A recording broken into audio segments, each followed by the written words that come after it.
It's recording It's now. recording. There you go. Welcome, everyone, to our regular May normal monthly meeting of the Board of Estimate Taxation. I'd like to start with a pledge of allegiance to the flag. If Ms. Faslins has a flag for us. I pledge allegiance The The flag flag of United the United States States of America, America, and to to the the republic Republic it stands, for which it stands, one one nation, nation, under under God, God, God, indivisible, people, with liberty free and and justice justice for all. for all. Before I go into the meeting, I'd like to call on the clerk of the board, and then we'll offer a minute of silence for Joan Sullivan. Joan Sullivan in purchasing, who worked for the town and with us for over 25 years. I think it's 27 years. Mr. Drake, if you would. Sure. Joan Tibbetts Sullivan, 72 years old, a resident of Northborough, Massachusetts, but last year, and a 50-year resident of Fairfield, Connecticut, passed away on May 7th with her family by her side. She leaves behind her husband, John Sullivan, her son, Sean Sullivan, and his husband, Mark Hamilton, her sister, Susan Rogers, and her husband, her sister, Sally Cunningham, and her husband, Robert. Other sisters-in-law, Margaret Sabia and Gail Pendergast. She leaves behind several nieces, nephews, spouses, grandnieces, and nephews. Joan was the daughter of Don Tibbetts and Lorraine Corson Tibbetts. She was born in Worcester, Mass, and graduated from the University of Massachusetts at Amherst and completed postgraduate work at Fairfield U and earned multiple professional certifications. Joan was a director of purchasing for the town of Greenwich for 27 years and retired in 2017. She took great pride in her professional achievements and was known as a tough but fair negotiator, an iron fist and a velvet glove. She enjoyed domestic and international travel, spending time with family and friends, and collecting owls. A quote from Joan said, "I like owls because they represent knowledge." She will be remembered as a fiercely loyal and loving daughter, sister, wife, mother, and friend. Thank you on behalf of the town of Greenwich. Let's have a moment of silence for Joan Sullivan.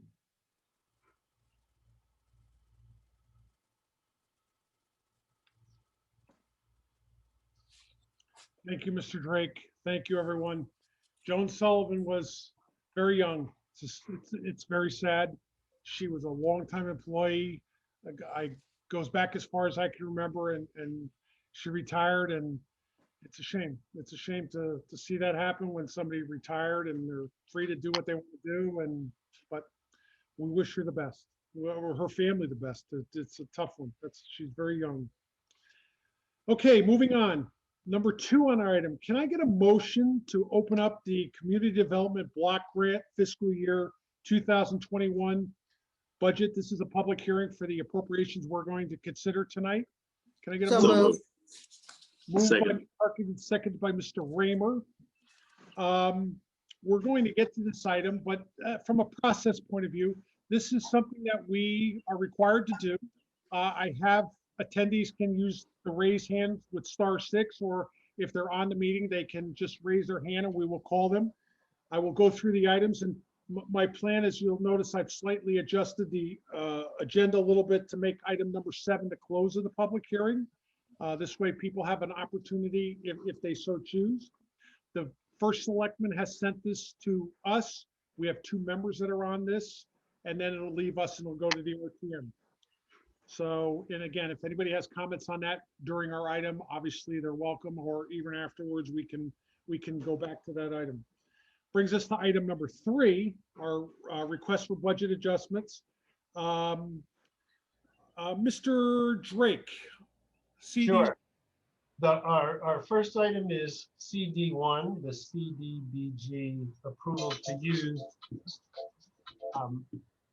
$811,384.86, which is the program year 2021 budget.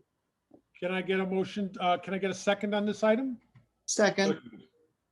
Okay, seconded by Ms. Tarkington. Committee reports. Now, we have our CDBG liaisons, Mr. Drake, Mr. Weisbrod, and we have the Budget Committee review this, and I believe Tyler Fairburn is here. So I'll start with Mr. Drake, Mr. Weisbrod, and we can move into committee reports, and I think Tyler's here to answer any questions if we have them. And I do suspect there might be a motion to amend this item, but I want to get to our committee reports first, if possible. So this item follows a well-established process every year, and Mr. Fairburn helps us manage it together with the Community Development Block Grant Committee, of which Alexis Vulgaris is the chairman. And with David's help, a lot of deliberation went into this, and grant amounts were decided and recommended. And Mr. Fairburn can walk us through any further details. Tyler? Thank you. Mr. Weisbrod, did you have anything you? No, nothing to add, only that this is one of the most enjoyable parts of serving in the town. I think the work that Tyler does and that Alexis does and the whole committee is really, really just excellent. So that's all I want to say. And from there.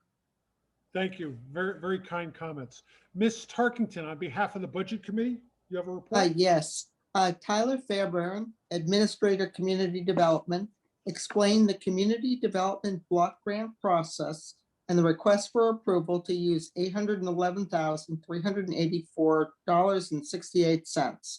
January is a notification of funds and grant application posted March. March, the RTM Community Development Advisory Committee public hearing to hear requests from applicants and their supporters. April, the first selectman public hearing to hear applicants' requests. April, the Federal Housing and Urban Development Hartford Office reviews applications, and May, the BET Budget Committee hears the 2021 request and again approves the resolution and forwards it to the BET. So in May, again, the BET hears and votes on this, and on June, it goes to the RTM. Mr. Fairburn described the fiscal year 22 grant as $796,815 with the addition of $14,569.86 of reprogram funds from previous year for a total of $811,000, as I previously mentioned. He commented that 36 applications were received for more than $1 million. 30 applicants, 19 for active service grants, and 11 and 12 of the capital grants were awarded grants. Because some organization applied for more than one grant, the CDAC selected the application that would have the most impact. This year's applicants included 4 new organizations: Coffee for Good, Wheel It Forward, the Human Services Bank After School Program, and Liberation Programs. So when appropriate, I have an amendment to increase this requested appropriation. Okay, and the Budget Committee was 4-0. Oh, I'm sorry. The committee voted 4-0-0 to approve the application and recommended to the full BET as a non-routine application, and that motion carried. Thank you very much. Tyler, welcome. Good to see you. Thank you. Thank you very much for having me this evening. Appreciate it. In normal fashion, I open this up to discussion, but we've had our committee reports. Is there anything we're missing or you'd like to add? So I think Mr. Drake and Ms. Tarkington covered the Budget Committee and the CDAC process parts of it. The one thing I mentioned at our Budget Committee meeting was that this was more of a typical year for us in that we didn't have to do the larger plan that we had to do last year. But as is also typical, we got a last minute curveball from HUD. So I found out late on Friday that we received, I think they were calling it a 1.5% increase. It comes out to $11,742 more than they initially told us we were receiving. So I emailed this afternoon updated versions of the resolution, changing the HUD grant amount from 796,815 to 808,557, which then brings the total we're requesting with the reprogramming amount that hasn't changed to 823,126.86. So not seeing any hands up. My question is on process. So you're at the BET level. Does this have to then go back to is it the first selectman or board of selectmen for them to agree to that increase, or is it up to us and then the RTM can approve it as they get it from us? Correct. So the way we've designed this process, and this has evolved over the years and includes input from HUD as far as how we construct our policies and procedures for the program. We have a contingency plan in our CDBG policies where if we get a slight increase or a slight decrease, because you often don't even know your final allocation amount at this point in the year where we've come to BET and we've gone to RTM. Fortunately, we found out a little earlier this time, so I can make the change here tonight and make the change for the RTM. But we have a policy where if there's a small increase or decrease, we proportionately add or subtract funding from the service activities. So in this instance, we funded 19 public service activities, one of which was funded at its full request amount, so we don't do anything different there. So we then take the 11,742 in additional funding and divide it among those 18 organizations. That allows us to continue the process without having to restart and go back to the public hearings, because unfortunately we would if we had to do that, we would not be able to submit in time for the HUD statutory deadline on August 16th, which is if you don't submit your action plan with the approved amounts by then, you aren't funded for the coming year. So that's why we have the policy in place to make the increase without having to go back and redo the process. Thank you. Mr. Raymer's hand is up. Tyler, was the increase then in proportion to the amount of the original the gift, meaning each of them were increased by roughly 1.5%, or were they increased by 1/19 of the $11,000 figure? Yeah, so I took the 11,000 divided by 18, and they each got another $652 and a couple cents. We didn't do it kind of based on the size of their grant compared to the other grants. It was just across the board, that $652 for those organizations. We're not talking about a lot of money, but does that comply with your policy, or does your policy require that it be proportional? That is what we have in our policy. Okay, thank you. I see no other hands for discussion, so I will entertain a motion to increase this amount. Do I have a Yes. moved. So, Mr. Chairman, I move that we increase the amount by $11,742 for a new amount of $843,126.86. Okay, moved by Ms. Tarkett, seconded by Mr. Weisbrod. I didn't catch you fast enough, Mr. Weisbrod, but thank you. Discussion on the amendment? A point of order, Mr. Chairman.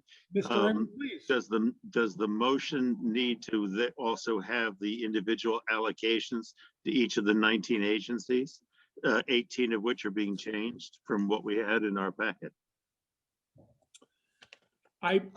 We did receive a breakout, an Excel spreadsheet, Mr. Chairman. Can I, So can maybe I that should be part of the motion. can I suggest that we just substitute, Tyler, you said you had a substitute motion. That we just substitute Tyler's motion for the correct amounts with the schedule. Tyler, No am I objection. said you had a substitute motion? Yes, I hope that what I've sent out was in the proper format. It was a new budget request form, a new resolution, and then the new dollar amounts for each of the organizations, if that's acceptable. So I would suggest that we just substitute the resolution forwarded by Tyler with the schedules, the updated schedules, and use that as the basis for our approvals tonight. So I so modified my motion. If Hang on my one seconder second, will Ms. Tarkington. support that. I hate interrupting you, Ms. Tarkington, but let's ask Tyler. Tyler, this is your new form? Correct. That is the form of the new dollar amounts based on the increase of 11,742. Mr. Chairman, he also sent in a new resolution. I understand. When we're not together and I can't share documents, I want to make sure that this board is working off of a common document. Those are the schedules from what I understand, Mr. Chairman, and then there's a substitute resolution as well. Okay? So if everybody, I just want to get everybody to acknowledge this document, and then we'll get to that document and we'll make sure we have it. So you can see this is the adjusted column here, and there's your 11,000 right here. Okay, so Tyler, just help me real quick. What was the email with the new resolution? That went out at, let's see. Checking right now. 256. 256. I have it. I have it. It's opening right now. Just give me a second. So if I'm not mistaken, let me just do a share screen real quick here. Yeah, that did not go out to the full BET, I don't think, so. Okay, so this is your revised resolution? No, let me see. No, that's not the right one. Sorry. Let me look right now. That's the old amount. My apologies. Let me see.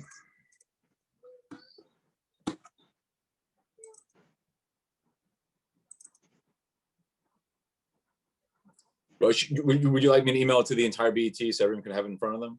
Please do. Yep, I'll do that right now. Sorry, the files had similar names. If we were meeting normally live, Tyler would be circulating the revised document to us at our desk, and we'd be able to make sure we're on a common document. Okay, that one I just sent should be the right one. Perhaps that should be displayed. I'm working on it. Okay, thank you. Oh, it's my new Office 365 is scanning right now. Doesn't trust Tyler. So as soon as that opens up, unless Karen or Leslie gets it to open up first, they can share it if they want. My Office 365 is going through a scan. Not ready yet. Unfortunately, mine just updated today to Office 365, and I have no idea what's going on, so. Every time you get a document, it has to go through a It's scan. for your own protection. It's called advanced threat protection. Don't complain. And that's coming from our cybersecurity task force member. And I believe I'm able to share the document, and you I go. believe this is the revised. And the only difference is the dollar amount. Is that correct, Tyler? That's right. Tyler, can you just verify those? That was No, It's that's not the right one. It's not the right one. I'm one. trying to figure out why this is not sending the right one. Let me try one more time. When I open it, Maybe just easier to do as we were previously going to do, to take the old one and amend it. That's fine. Or Tyler can share his screen. Tyler, I think that motion is fine, except I just wanted to be sure we were amending the public service amount. That's the only amount that changed, that amount in the total, not the capital and not the reprogram funds. right, Yeah. those amounts are the same. I'm gonna try sending this one more time. I have no idea why it's not sending you guys the right version. Give me Why one more. not? I think we can make Tyler a co-host, and maybe that's easier to share. You can share your screen. Yes, can I give, let me try I'll this have one. you there in 1 second. Yeah, the host has to do that.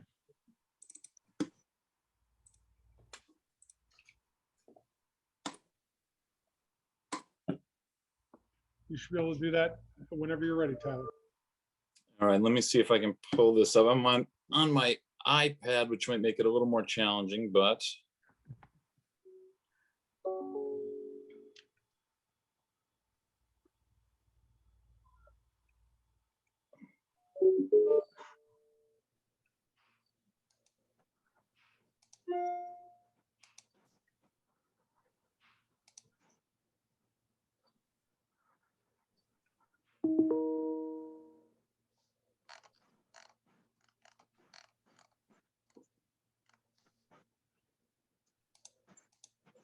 Tyler, I have it for you. I have it. okay, You just sent it and I see the numbers different. So okay, I have it for you. okay. Sorry about that. I'm not sure. So if I'm not mistaken, Tyler, it's right here as your different numbers. There you go. That's the seven. All the 796s should have turned to 808s. Okay. Is every member able to see that? Anything I can zoom it if need be? Is everybody okay with that? So can I ask Ms. Tarkington to amend her motion to accept the revised motion forwarded by Tyler with the amended schedules? Yes, I think I previously did that, and I was waiting for a second from the person who I originally made the original motion to make sure he agrees that I can withdraw that one and replace it with this one. And You, yes, Mr. Weisbrod? I'm delighted to be the second. Thank you. Okay, discussion on the amended motion. Okay. Okay, so we now have an amended CD1 in front of us. Further discussion? I'm trying to think, do I want to poll the vote on this when we get to item 7 or vote?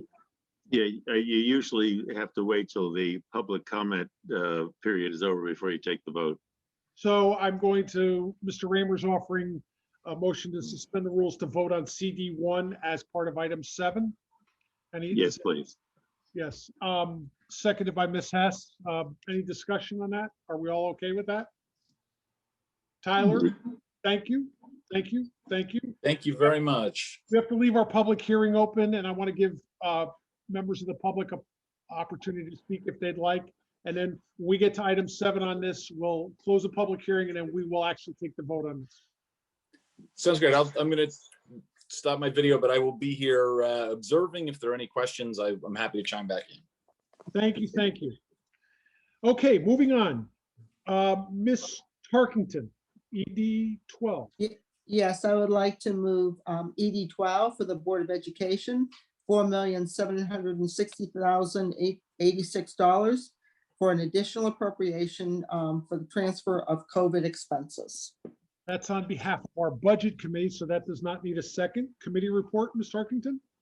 Yes, Sean O'Keefe, School's Chief Operations Officer, explained that the BOE was requesting to transfer and appropriate $4,760,086 of fiscal year 21 expenditures from the general fund to object codes in the educational grant fund for expenses incurred under the federal programs ESSER Fund number 1 for public schools, that's $758,160, and private schools, $96,366.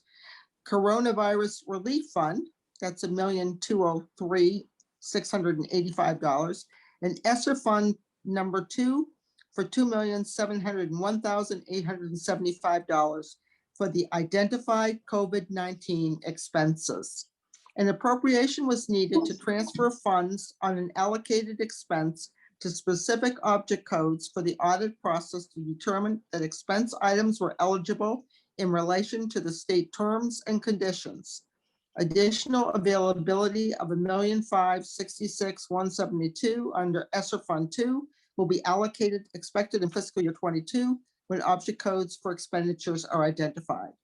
I chair requested that the BOE to provide an updated application for the May 17th BET meeting. I think that's it. And the committee voted 4-0-0 to approve the application and recommended to the full BET as a non-routine application, and that motion carried. Thank you, Ms. Tarkington. I'd like to recognize that we have in attendance with us the Superintendent of Schools, Dr. Tony Jones, has been moved over. We have the Chair of the Board of Education, Peter Bernstein, and we have the Director of Operations, Sean O'Keefe, who is with us also. I've moved them over if there's any questions for them. Thank you for joining us tonight. We have a long week. You have a long week. Discussion on the item. Ms. Erickson's hand is up. Yes, thank you, Mr. Chair. I don't necessarily have a question, but because there was no information in either the BET Budget Committee packet or in our regular meeting packet, I'm wondering if we can rectify that somehow by putting it in the minutes or subsequently adding the spreadsheet. I think it's otherwise a little bit hard to follow. The BET Budget Committee had a larger request of a 6.2. I understand how we got to the math, but again, just for good record keeping, we probably should include it in our packet or attach it to our minutes or something so we can follow it down the road. Thanks. I'd be certainly willing to do that. I don't see a problem with that. Is there some document you're pointing to that we can share? Just It was in the what budget. we're talking about? It wasn't in the budget packet. There was an email sent from Shira on the morning of the Budget Committee meeting, but it never made it into either packet. So that's why I'm just suggesting for the good of the order, we document it somewhere. Okay. Ms. Tarkington, what date was that Budget Committee meeting? The date was the 13th, and I can email Shira after this meeting and ask her to please post it with this package. It did come in late that morning, and we will post it also as part of the Budget Committee packet for that day. Thank Okay. you, Laura. No, thank you. Ms. Tarkington, your hand was up. Oh, I just wanted to say that we had that information and we would make sure it gets posted. That's all. Okay. Ms. Moriarty, your hand is up. Yes, I'd just like to make the recommendation that the chart be revised to reflect the action taken by the Budget Committee, which was to take out the $1,500,000 of fiscal 22 expenses from this particular request. The Board of Ed will come back next fiscal year to move those funds out of the general fund into the grant fund, but it was premature to ask for that now. Mr. O'Keefe, can you help us with that? I can certainly do that. I can remove the 1,566,172 from the backup charts, and I'll get them over to Roland and Shara. Okay, much appreciated. Further discussion? Dr. Jones? Bernstein? No, but thank you for scheduling the North Miami meeting for next Monday. We appreciate that. It's only because you're having coffee and donuts and refreshments for us and everything, correct? That's virtually, though. Virtual, yeah. Virtual, yeah. Well, Not so fast, Ron. No, thank you. I don't want to change subject, but we're trying to get as many questions to you in advance as possible for your Thursday night deliberations. And, we only have about 2,000 pages of reading over the weekend, so we'll be looking forward for that. Any further discussion? If not, Mr. Drake. We're voting on ED 12. Yes. Ms. Cruiser, Yes. Ms. Hess, Ms. Yes. Crumick, Yes. Ms. Moriarty, Yes. Ms. Tarkington, Yes. Mr. Mason, Yes. I'm a yes, Ms. Fasciotis, Yes. Mr. Raymer, Yes. Mr. Deuce, Yes. Mr. Weisbrod, Yes. Ms. Erickson, Yes. Ms. Hess. You're muted. Deborah, you're on I mute, know, I think. yes, sorry, I keep. That was unanimous. Thank you, Mr. Drake. Point of order, Mr. Chair. I'm sorry, Mr. Point of order. Did we vote on CD1, did we miss that? We'll come back to it. Voting on Oh, that. after the public hearing closed, got it, okay, got it. Dr. Jones, Mr. O'Keefe, Mr. Bernstein, thank you. Thank you. And I will say on COVID, we are going to have a little interesting discussion on new business.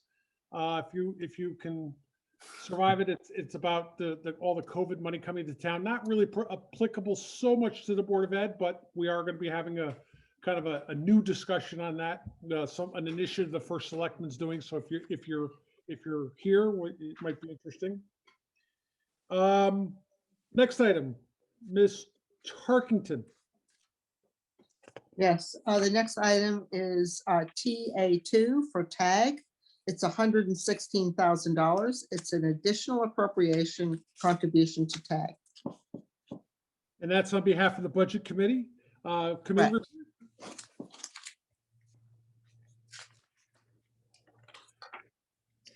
Mike Miller, TAG Board Treasurer, explained that the request for an additional appropriation of $116,000 was being requested due to TAG updating its fiscal year 21 year-end needs. A shortfall of $300,000 of the $500,000 budgeted estimate of program fee income was not received due to traditional clients remaining closed due to an uptick in COVID-19 and thus eliminating their need for transportation during the fiscal year. TAG also hired additional part-time assistants for the heavier winter season food distribution, estimated to have been 35,000 pounds of a total of 350,000 pounds, due to the use of more canned food rather than fresh foods. Although TAG fundraising events were canceled, its spring direct appeal raised 86% of the $150,000 projected income. The CDBG 2020 grant for $96,000 required 9 months from application to receipt of funds. The CDBG 2021 grant for $75,000 is expected between July and November. Town Administrator Ben Branyan advised by email that TAG should be eligible for American Recovery Plan funds. Mr. Miller projected that TAG would be in full service by January 2022, providing between 8,000 to 12,000 community service hours. Mr. Miller was requested to follow up with the Senior Center, Borough House, and the Department of Human Services to clarify their service needs and timing. So this application, the committee voted 4-0-0 to approve the application and recommended to the full BET as a non-routine application, and that motion carried. Thank you, Ms. Tarkington. Discussion on Tango Alpha -2, TA-2, discussion? Seeing no hands. Mr. Drake? We'll start from the other end of the table. Ms. Erickson, Yes.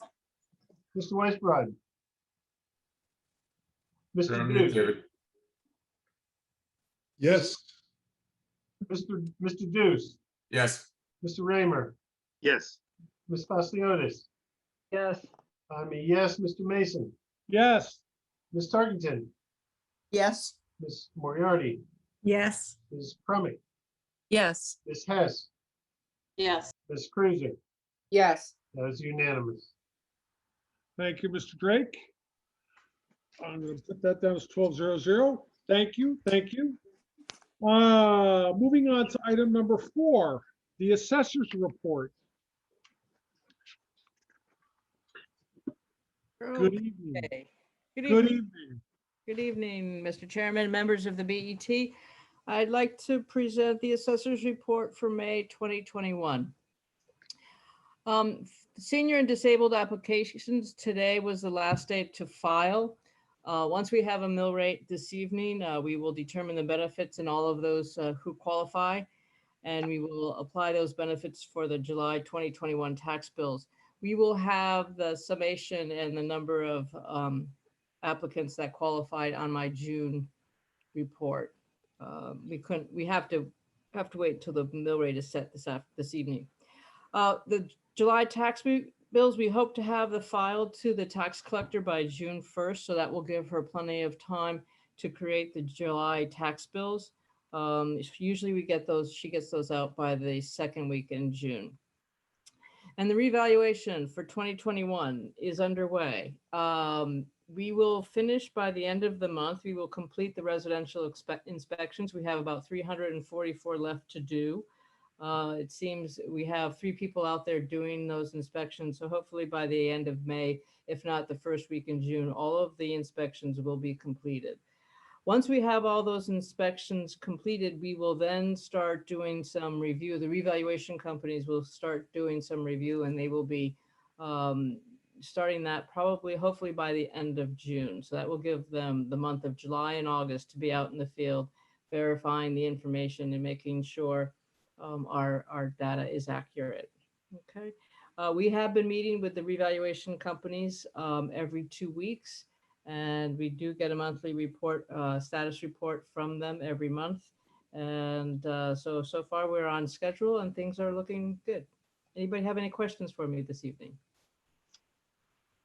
I have a very brief question. Thanks, Lauren, for this good report. When we look at those 2 bar charts that you always provide at the end, a quick glance shows that the volume of transactions is up, and I think the values are up. And we've been reading about it in the newspaper, a phenomenon, and Greenwich is an attractive place to move to. Do you, just non-scientifically or just your personal view, is this trend, we're going to have a greatly different reval than we would have had a year ago without COVID? Just what do you think?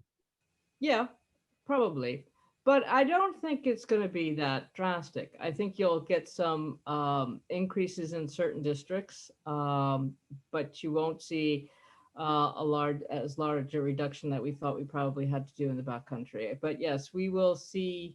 This is actually a good thing. The market is appreciating, and it makes it easier to do revaluation when that's going on. Thank you. That's very helpful. Further questions? I see no hands. Wow. So I move that we accept the assessor's report. Seconded. Moved by Ms. Tarkington to accept the assessor's report for the month and seconded by Mr. Raymer. Are there any, all those in favor? Are there any opposed? Favor. Are there any opposed or any abstentions? That sounded unanimous. Thank you. Thank you. Thank you. Thank you for joining us. Thank you. Brings us to item number 5 on the agenda. Controller's report. Good evening, Mr. Chairman, BET members. A couple of quick questions. I'd like to bring your attention to page 4, some comments on the risk management section. A reminder that Megan Zaneski, the risk manager, was awarded the national, for the Public Risk Management Agency, the National Public Risk Manager of the Year Award for 21. We had the opportunity, a number of us this morning, to meet with the video, I think it's videographer, whatever the term is. They're putting together a short video to be shown at the annual conference. I didn't put the date down because we couldn't pin it down, when it's going to be covered. It's like a 4 to 5 day annual conference. We'll let you know if you're interested in attending the virtual section of the Zoom conference. But we're extremely proud of Megan. If for some of you who've been here a shorter time, Megan has been with us for only 4 years. We hired her 4 years ago. We managed to get her from Wayne Fox in the law department. She was highly recommended by the previous risk manager and the town attorney. In those 4 years, she's really enhanced the program. She's great at networking.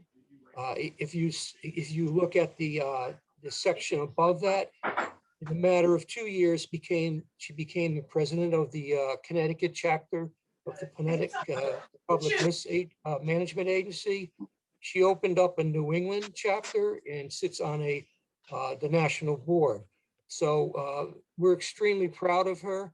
You've seen a lot of her in action when we have the floods, the mishaps at the schools, where she works very well with the facilities management people at the Board of Ed. She's a great communicator, and just simply, she's well deserving of this award. Having said that, I'll open it up to any other questions in the controller's report. I don't see any hands up. I just want to add a few things, Peter. I want to thank you for that report. I was fortunate. I think Mr. Weisbrod might have spoken on that. Did you get interviewed too, Mr. Weisbrod? I'm not sure in what context. For Megan's award for Prima? No. Okay. I was asked, and I did that today, and I thought it was wonderful. And I reflect back and I say to Peter, Megan gives you all the credit to you, Peter, for allowing her to take initiatives on different items. And she spoke about, we talked about all the decentralized government, how many different people that she works with, and the audit committee. And she was very complimentary of that. And I thought that was interesting. In your report, one of the things that she brought up to me sort of in passing afterwards is on North Mianus. She actually got Chubb to come down. Their safety engineer team is coming down towards the end of the month for North Mianus School, that's been all discontinued with COVID. And she got them, she actually told them, said, either you're going to do it or we're going to hire somebody to do that, because obviously we want to follow through on that. So I give her a lot of credit on that. And the other thing is I will thank everybody for the budget process sort of in my chairman's report, but the RTM had extra meetings. There was at least 3 budget overview committees. Finance committee had a couple meetings. Some of the districts had extra meetings, and everybody chipped in and did a wonderful job, and we're spread thin. But one night there was just not enough people, and Peter Minarski went and covered one of the districts 5 or 6, I can't remember which one it was, for us. And I really want to thank him for doing that with us. He attended finance, which I think is normal. I think he's been doing that for a long time, but he went and covered one of the district meetings for us. And, I got such amazing reports from the members there and said, send him more. And I'm like, I don't know if I want to tell him that, but so you were invited back, but I just wanted to thank you for that. I thought that was very, very, very, very helpful to us. Ms. Erickson, your hand is up. Yeah, I just wanted to echo those comments. Megan is an absolute pleasure to work with. She's tenacious. She was all over Chubb when initially they said that it wasn't part of their safety protocols yet, but she wouldn't let it go. And Pete, if you could just also, I've never seen the Public Risk magazine, but apparently she's going to be on the cover. Can you be sure we get a copy of that? That'd be great. Yes, I will. And if I could add one more anecdotal story that she told me before I got interviewed this morning. Again, her networking ability is unbelievable. She's developed a reputation up at FEMA, and Lauren nailed it with the word tenacious. You remember a lot of you weren't here when Superstorm Sandy occurred, and poor Ron Lally spent unbelievable amount of hours getting a lot of money reimbursed for Greenwich Point, Byram, all throughout town. And we had this one, and it's mentioned in it's Island Beach, the $1,496,000. She spent years trying to get that money. And when she was honored, one of the FEMA head people in Hartford told her that if it wasn't for her tenacity, he said FEMA was never going to give Greenwich this award. And this, she told me this morning before the interviews that the check should be in the mail in the next 2 weeks. Without her, that would have been $1.5 million that the town would have never gotten. And right below it, you could see where she's working on Storm Isaias for reimbursement. And she's also looking at over $1 million for COVID reimbursements. And FEMA is a tough organization to work with. You have to stick with it. Otherwise, you'll forego the reimbursements. But she's phenomenal. Great to work with. No, it's truly, it is a pleasure. And again, her thanks up to you it's just good to see. I think we all enjoy the relationship and working with her. Anything else for the controllers report? If, So I move that we accept the controller's report. moved by Ms. Parkinson, seconded by Mr. Raymer. Can I ask whoever has something in the background to mute it? There's either a radio or television. Somebody's reading through on something. Okay. All those in favor of accepting the controls report?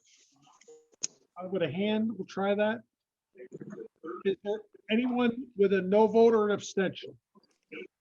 Okay, I'm going to put that down as a Oh, sir. 12-0-0. Thank you. In a minute. Item number 6, treasurer's report. I have a question, if I can, through you, Peter. Are we seeing any uptick in the interest yet? No. Because it's been flat, correct? It's been. Well, the 10-year rate was going up, the T-bill rate. It's leveled off. It was a little higher. Natasha told me the stiff rate went to 0 last week. That was triggered by a $1 billion, as in $1 billion transfer from the federal government, which shook up their rates for some reason, because they collateralize. They changed all their internal controls. So STIF is at 0. STIF, for the audience, stands for the Connecticut Short-Term Investment Fund. No, it's nothing. We kept the same amount, the 500,000 in the budget for the interest income, and it looks like we're going to make it. We are going to make it this year, but I can't forecast the future. And I see Andy has his hand up. Yeah, just to add, we have some higher yielding CDs that are rolling off, which works against us from getting higher earnings. So for the number of you, and I'll bring it up as a segue into the cash management section. We had a T-bill program. All of the T-bills have matured, as the last one was March, and it was. If you all remember Kathleen Murphy and Natasha, they worked together. It was tough to go through the law department to get that program set up legally. We have to go, if we go 18 months without any activity, the program lapses.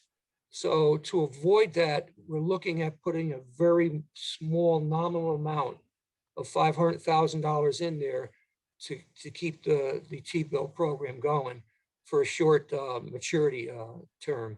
But the good news is OPED's doing well with the stock market, but not in the general fund. Mr. Douche, your hand is up. yeah, just to add that last comment from Pete, on the treasurer's report, you'll notice that the balance in the OPEB trust is about 42 million bucks. At the end of at the beginning of the fiscal years, it was about 29 million. So it's done very well. And we're going to have a presentation to the full BET in the June meeting on OPEB. We're supposed to do it per policy every 5 years. I think we were 6 or 7 years derelict here. So we'll get a good presentation to everyone next month. Well, you are going to give us a year off for COVID, right? I mean, you're going to give us a year break for that. Okay. I see no other hands. Can I get a motion to accept the treasurer's report for the month? I'll move So it. moved. Mr. Drake and Mr. Raymer seconded. Discussion. All those in favor with a hand. Any opposed or abstaining? Abstaining. Thank you. Mr. Drake, that's Ms. Crumick abstaining, and that's 11-0-1. Okay, that moves us back. to item 7. Any further discussion on the public hearing? Let me just check the attendees, make sure there's no hands up. I'm not seeing any. Okay, can I get a motion to close the public hearing and then move to vote on CD1? I move that we close the public hearing and vote to approve CD1. Mr. Weisbrod, seconded by Seconded. Mr. Raymer. Thank you. Discussion on that item? So Mr. Weisbrod's motion is twofold. It's to close the public hearing and to vote on the item as amended. That would be the correct statement? As amended. Yes. Mr. Drake, would you call the roll? Ms. Cruiser, Yes. Ms. Hess, Yes. Ms. Crummey, Yes. Ms. Moriarty, Yes. Ms. Tarkington, Ms. Tarkington, Mr. Mason, Yes. I'm a yes. Ms. Fasiliotis, yes, Mr. Raymer, Yes. Mr. Deuce, yes, Mr. Weisbrod, Yes. Ms. Erickson, Yes. Ms. Tarkington, Yes. that's unanimous. Thank you, Mr. Drake. I want to just thank you and Mr. Weisbrod on the CDBG efforts. If you recall, I think last year we had a little different dialogue on some of the initiatives that were going on. And I think this year went very smooth. And for all of us, thank you for your commitment to that and all your hard work on that. It's appreciated. Item number 8, BET standing committees. I did not have any reports submitted, nor did I on liaisons for this month. Item number 10, you'll see I've modified, I've taken the fire study off of that. And I have labor contract, and I added the building committee for the security on Greenwich High School for that building committee. And on that, I'd like to report on item number 10 on labor contracts. Mr. Raymer and I have been contacted by the Board of Ed rep. They're about to begin the process for the GOSA contract, which is the school administrators. And there's a process that'll be followed. If anybody's served on that before, it'll usually start with I get to meet everybody. The RTM claims committee gets to get a briefing on what's in the contract and what the discussions will be. Then there will be an agreement on a calendar of events that moves forward, and then the negotiations will begin. And Mr. Raymer will have the opportunity to bring refreshments to some of those late night meetings. So we'll be getting on that. And I don't believe that contract has the same deadline that the teacher contract. Laura and Leslie, the teacher contract has an October 1st, has to be settled by that date for the following year start. But I don't know if that applies to the administrators or not. But we can get back to you on that. But we're prepared, we're ready, and so we look forward to that. Greenwich High School Building Committee. As I reported last month, we had 3 architects report back to the RFP. Only one of them was qualified. So the committee unanimously voted to put the RFP back out for architectural services. We now have 4 qualified respondents, and this Wednesday we'll be spending the day doing interviews with the architects, asking questions, getting dialogue, and then Friday we will make a recommendation that goes to the Board of Education. Hopefully, if we decide on choosing on one. I haven't been part of this process. This is new, and Leslie Tarkington's laughing at me, and Leslie Moriarty says you have no idea what you're getting involved in, but we're going to go with the process. It looks good. The committee's moving along. We've had very efficient meetings, and we'll be running along on that. And I'll get back to you as we know more information on that project. Any other thing I'm missing here? Okay. New business, item number 11. The first item is recommendation coming out of our Human Resource Committee. So I will call on Ms. Fasiliotis. yes. Hold on one second. Okay, so, the first motion is to increase the management and confidential M&C salaries in fiscal year 2021-22 by 2%. Okay, and that came out of the HR committee and the vote was 4-0 on that? Yes, I do have an explanation. The BET Human Resources Committee reviewed the Human Resources Department benchmark information of management and confidential employee salaries in peer communities and a 3-year analysis of town M&C salaries. A discussion with members of the department, with the Human Resources Department, attempted to clarify the difference between the appropriations within fiscal year 2021 operating budget versus the actual payroll, the decision-making process of awarding raises, and the performance review and bonus structure process. The committee established that while the BET had voted for an appropriated 2% M&C salary increase in the fiscal year 2021 operating budget, the first selectman made the decision not to proceed with invoking the payroll increases due to budgetary concerns arising from COVID-19 pandemic. The committee actually voted by a vote of 2-1-1 to recommend to the Board of Estimate and Taxation an increase of the management and confidential employee salaries by 2% for fiscal year 21-22. Prior to that vote, we had a number of other votes, and those can be found in the minutes of the HR committee. Thank you. That's on behalf of a committee. So let's go into discussion mode. Ms. Cruiser's hand is up. I just wanted to say that whenever it is appropriate, I'd like to make an amendment to this motion, please. Okay, please do. So I would like to amend the motion to state to increase the management and confidential M&C salaries in fiscal year 21-22 to a maximum of 2% over fiscal year 19-20 salaries. So essentially an effective 2% increase.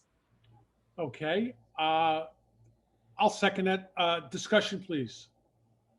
Ms. Cruiser, I think I understand what you're doing, and I think we all will, but if you could expand on that. Of course. So as Ms. Vasiliotis noted, that the vote was 2-1-1. I actually was one of the abstaining members. And the reason for that is I felt that we didn't have enough information at that time at our Human Resources Committee level to understand what the effects were of not having paid out the budgeted amount for 2021, our current fiscal year of 2%, which was withheld and not paid out. We felt, and so my motion is basically to show the appropriateness of over a 2-year period. So from 2021, 21, 22 of 2% in total, which is in comparison to some of the contracts that we have negotiated over this time frame, and not dissimilar to what we are going to actually be making a motion on for our elected officials over a longer period, but very similar. So 2% over a 2-year term, so an average of 1%. So discussion continues. So if I'm, and I hope I am, I think what you're saying is whatever the salaries are right this minute for next year, they're to be 2% more than what they are currently today in this budget. Yes. Got it. That makes sense. Any discussion on that? I'll call Ms. Moriarty first. Ms. Moriarty, your hand is up. Yes, I just wanted I agree with this motion. I think, look, this board is the financial board. We are not the operating managers. The operating managers in town determine not to give, we control a few, but determine not to give the 2% voted on raises that this board approved last year. And so now we're in a position where we have some money in the budget which hasn't been spent. We're allocating or recommending an additional 2%, but we certainly have a lack of clarity of what the actual amount, the final salary levels will be. So this really just puts into place the financial impact of the operating decision that was made last July not to award that 2%. Ms. Vasiliotis, your hand is up. Yes, and I think that was the intent of the, again, of the Human Resources Committee, at least some of the members. I can't speak for all of them, myself included. I was one of the abstaining. Miriam, you actually voted against it, so I abstained to allow this motion to come through for discussion. So I have no objection to that amendment. Okay, I see no further hands up. So, Ms. Erickson's hands up, I'm sorry. Sorry, I'm just a little confused because I am looking at the minutes on, from the BETHR committee from February 24th, where this discussion was had. I just want to be sure I'm consistent following discussion. I have the vote as 2-1-1. Ms. Vasiliotis opposed, Ms. Cruiser abstained. That's the way it's recorded in the minutes. I just wanted to put that out there. Yeah. Okay. I think it was reversed, but I'll go back and check the tape. Okay, so as I understand this, and I think I fully agree. I think what we're saying is we don't want to see we're going off of what salaries are today for plus X% for next year. So I support it. I think it's a good clarification. So I see no other hands up. Mr. Drake, this motion is the HR committee motion as amended by Ms. Cruiser. Okay. Mr. Chairman, I think you need first to vote on the amendment and then vote on the motion as amended. Correct. So what we have to do is, so that's what the vote will be when it's done is as amended. But so I'm going to call for the vote on Ms. Cruiser's motion to amend. Okay. Ms. Cruiser, Yes. Ms. Hess, Yes. Ms. Curley, Yes. Ms. Moriarty, Yes. Ms. Tarkington, Yes. Mr. Mason, Yes. I'm a yes. Ms. Vasiliotis, Yes. Mr. Raymer, Yes. Mr. Dews, Yes. Mr. Weisbrod, Yes. Ms. Erickson. Yes. That was unanimous.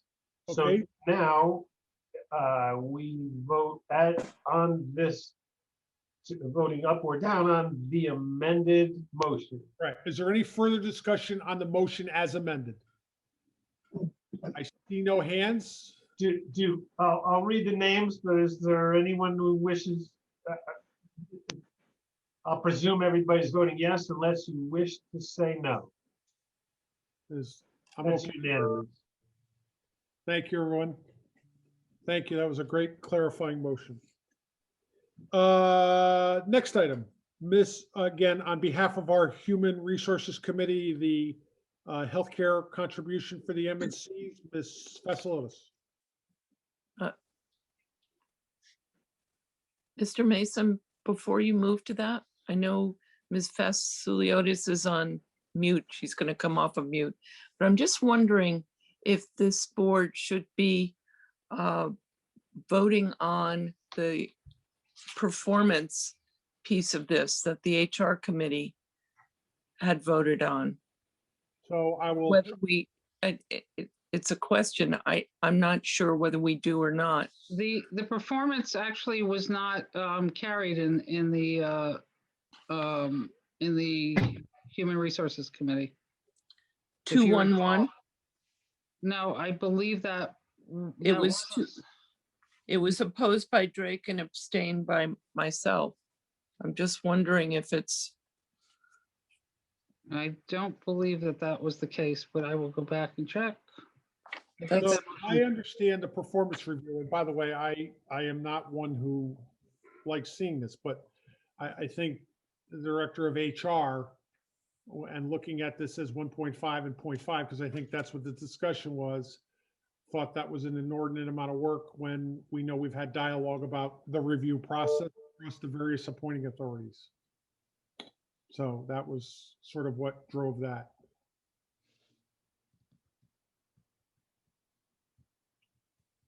I think we can circle back. I will take a look again at the minutes, but I do believe that did not pass in our committee, which is why I didn't include it.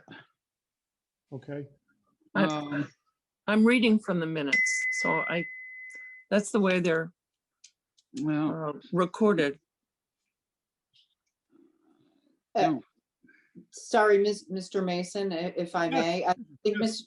Vasiliotis is right in the sense that there was a great deal of debate on how to structure or and restructure, whether it was a cascading or we had a number of motions, but I think the final motion, and this is probably to your point, why Ms. Pepe noted that it was probably a moot point, is that we basically said they were going to receive the salary increase for being consistently going above and beyond. And there was a whole language around that. And then that they basically, if they didn't meet expectations, they wouldn't be eligible for a salary increase. And I think she said that was basically my understanding, having heard now from separate conversations, that she felt that that was just the process anyway. So it was sort of, it didn't really, what we voted on, and I agree with Ms. Crumick, I see here as well, and that was my recollection, it was a 2-1-1 vote with Mr. Drake opposing and Ms. Crumick abstaining. But perhaps that's the reason why there's some confusion, is that maybe it is just exactly what they do already. So after all those motions, it actually ended up with a motion that didn't really do anything to beyond the process that they already did. Correct. Okay, thank you very, very much. Okay. Our second item under new business, Ms. Vassilotis, healthcare. Yes, to increase the healthcare contribution of management confidential employees from a budgeted 11% to 12% for fiscal year 21-22. The beat, and again, this is offered on behalf of the Human Resources Committee. Okay. Ms. Crumick. Can I just? Oh, I'm sorry, go ahead. The BET Human Resources Committee reviewed the healthcare benefits contributions for M&C employees and attempted to clarify the difference between the appropriations within the 2021 operating budget healthcare contribution. The committee established that while the BET had voted for a healthcare contribution increase for M&Cs from 10% to 11% in fiscal year 2021 operating budget, the first selectman decided not to proceed with invoking this increase due to budgetary concerns arising from the COVID-19 pandemic. A motion was made to recommend an increase in healthcare contribution for M&C employees from a budget of 11% to 12% for fiscal year 21-22. The committee voted 4-0-0. The motion carried.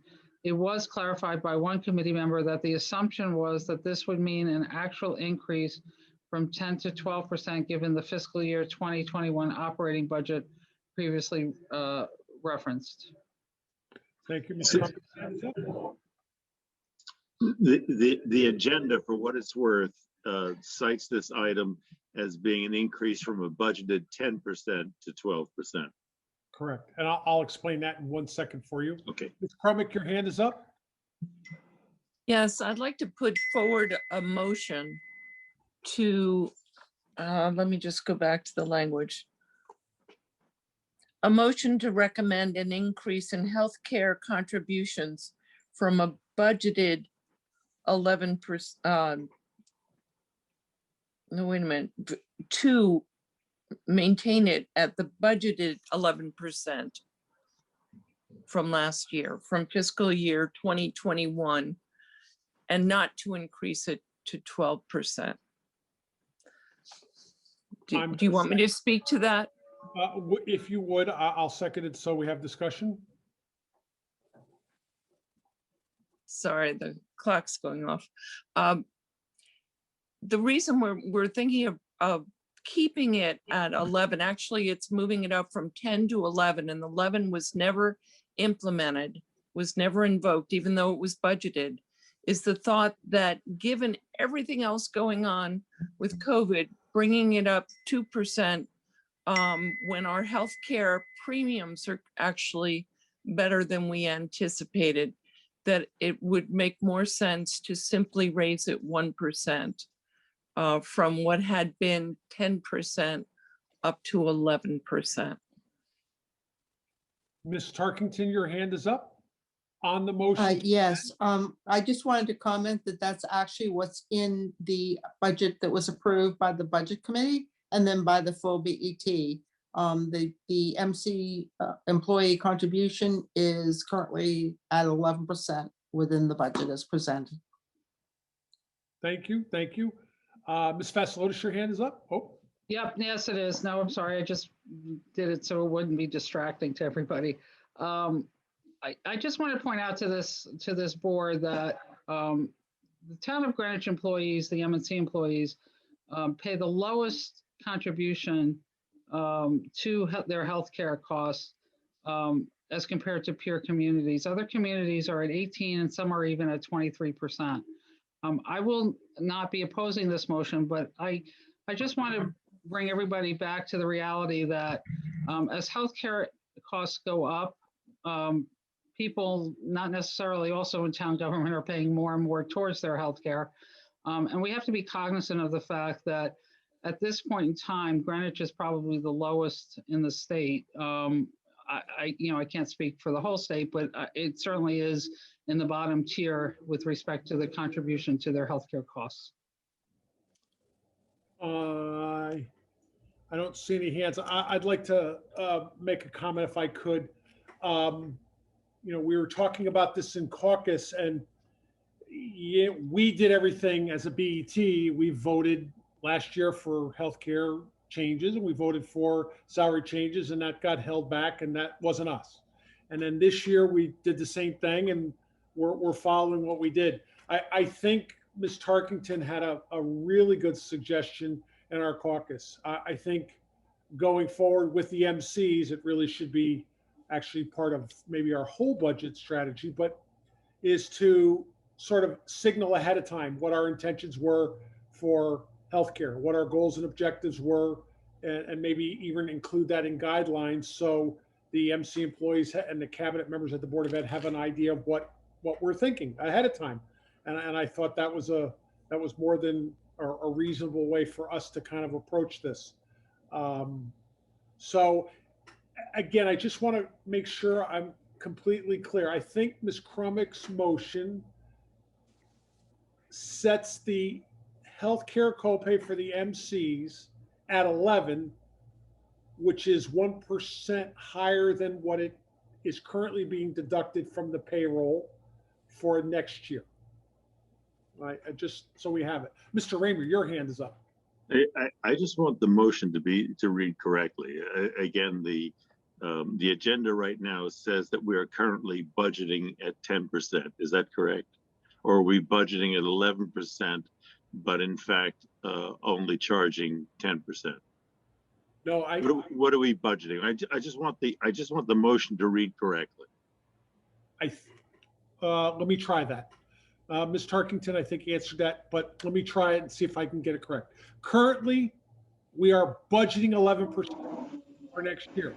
Currently, the MC employees are getting a 10% out of their payroll for healthcare coverages. It's going to go up to 11. The original motion from the HR committee, because they didn't really know what was going to happen with this current year, forecasted it to go up 12. But being that it didn't go up, instead of it going up 2 points, the idea, I think, Ms. Krumikis, is that it only goes up to 1 point this year, and I think that's what the budget committee allocated in their recommendations to the full BET. I'm sorry to ask the same question again, but for the current year we're in right now, fiscal year 21, are we budgeting for them to be contributing at 10% or 11%? We budgeted for 11%, I believe, this year, this current fiscal year. But we didn't charging 10. But it wasn't implemented. Correct. So they're only contributing 10%. So I mean, the first selectman decided, I believe, not to increase it, just as he didn't their premium, but also the way he froze the M&C salary. So the heart of the motion here actually is that we wish to be budgeting for fiscal year 22 at 11%.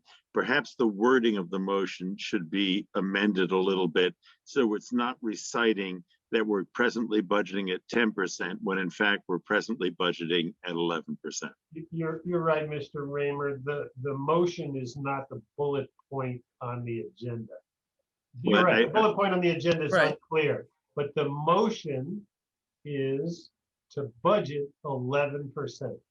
Okay, is that the motion? That's perfectly acceptable to me. I wasn't sure that was the motion that I heard, but that's fine if that's the motion. For fiscal year 21, 22, we would budget at 11%. That's great. No objection. Thank you, everyone. Thank you. Ms. Moriarty's hand is up. This is a small clarification, but we've already passed a budget. So it's really that we are recommending or authorizing the increase in MNC contribution to 11%. Yeah, and I think the only reason we're doing that, Leslie, is that Mary Pepe asked just for clarification. So I just want to make sure that everybody on the board Yes, this is a good understands. point. Maybe we are budgeting maybe the 11%. motion should be, will charge 11, not budget 11. Ms. Moriarty's right. To increase the Oh. contribution, to increase the contribution of MNC employees to 11%, which is the current budgeted amount. I That can seems accept right. that if my seconder accepts that. I accept it. I accept it. Okay, further discussion. Further discussion. Mr. Drake, would you? Ms. Cruiser, Yes. Ms. Hess, Yes. Ms. Crummey, Yes, Ms. Moriarty, Yes. Ms. Targeton, Yes. Mr. Mason. Yes. I'm a yes. Ms. Vasiliotis, Yes. Mr. Raymer, Yes. Mr. Deuce, Yes. Mr. Weisbrod, Yes. Ms. Erickson. Yes. That was unanimous. Thank you. Thank you, everyone. Moving on. From our HR committee, Ms. Vasiliotis, on our elected official salaries.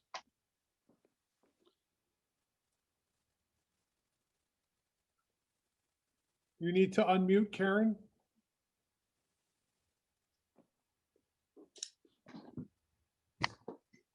I do not like this new system here because I have to switch back and forth. I'm sorry. To increase elected official salaries by 0% for the first year of the 2-year term of such officials pursuant to the fiscal year 21-22 operating budget, and increase the elected official salary by 2% for the second year of their 2-year term. That's on behalf of the HR committee. So Let me go through why we said what we would. The BET Human Resources Committee considered that newly elected town officials would be sworn in and take their position in December 2021 or January 2022 for the fiscal year 21-22 operating budget and continue for a 2-year term. The elected officials include the first selectman, the tax collector, and the town clerk. The committee confirmed that the first selectman and the selectman received their salary increases of 2% in December 2019 and 1.5% in December 22 as approved by the BET. In addition, the town clerk and the tax collector also received their salary increases in January 2020 and 1.5% in January 2021.